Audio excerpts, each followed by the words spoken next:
Hello mga kapaps, mga kabebs. Welcome back to GDP Talks. So, may nabasa na naman akong katanungan ni Kabayan. Aba, nag-post si Kabayan Anonymous.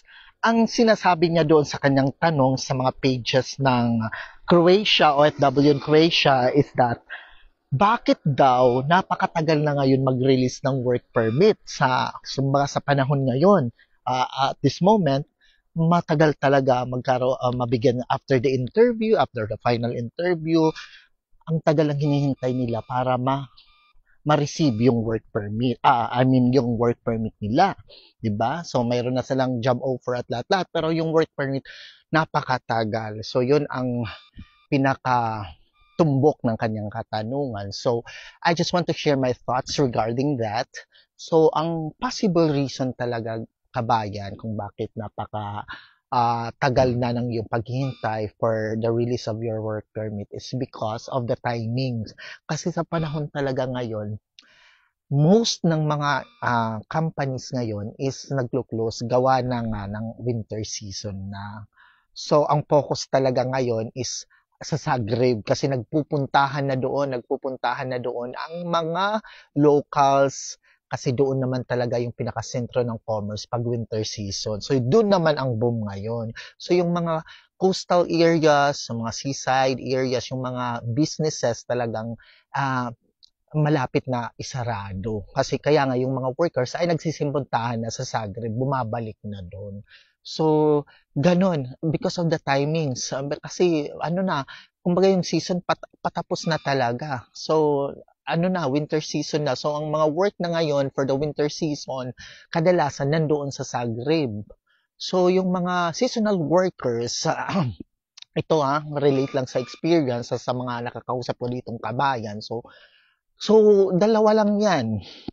So, itong after ng hotel, kung saan man kami mapunta, kasi ang sabi ng agency, ma-transfer kami sa factory work. So, for this winter season, saka babalik na lang ulit for the next season dito sa hotel.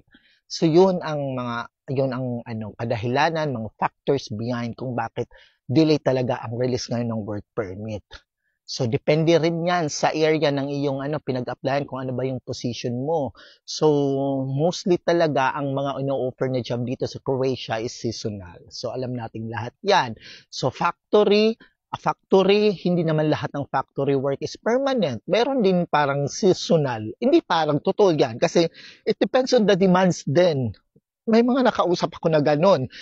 Biruin mo, yung mga kasamahan ko ngayon sa hotel na mga Kabayan, galing sila sa factory. O bakit daw sila pinull out daw doon sila sa factory at transfer sila sa hotel. Bukod sa malaki daw ang sahod kasi nga yung factory na yon, kumbaga palugi, lumiit yung demand kaya hindi na kailangan ng maraming worker. So, yan is proof na hindi lahat ng factory is permanent work. So, seasonal din yan. So, yan ang nature, kumbaga talaga, dito ng work dito sa Croatia. So, ang ma-advise ko sa'yo, Kabayan, maghintay-hintay ka lang at lalabas talaga yan kung talaga para sa'yo yan. So, sa lahat ng mga nakakapanood ng video na to, i-share ko lang yung personal experience ko. So, I think this is the right moment. October is the month na kung saan na-interview ako sa Wyndham Hotel dyan sa Qatar for a seasonal work for the next summer season. That was year 2022, no? So, yun nga, na-deploy nga ako sa eksaktong timings. Dumating ako dito ng April. So, yun ang, kumbaga, in-expected na arrive ko dito at para ma-deploy, mag-work sa hospitality. So, yun. As of the moment, ang pagkakaalam ko, mababasa nyo sa social media, sa Facebook, nagkakaroon ngayon ng mass hiring or yung tinatawag na job fair.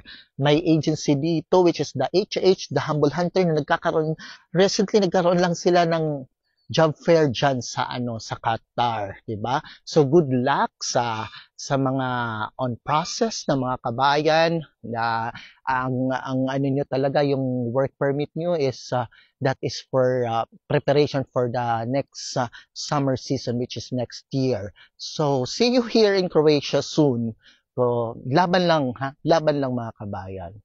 So much for that. Thank you for watching, everyone. Ciao. God bless.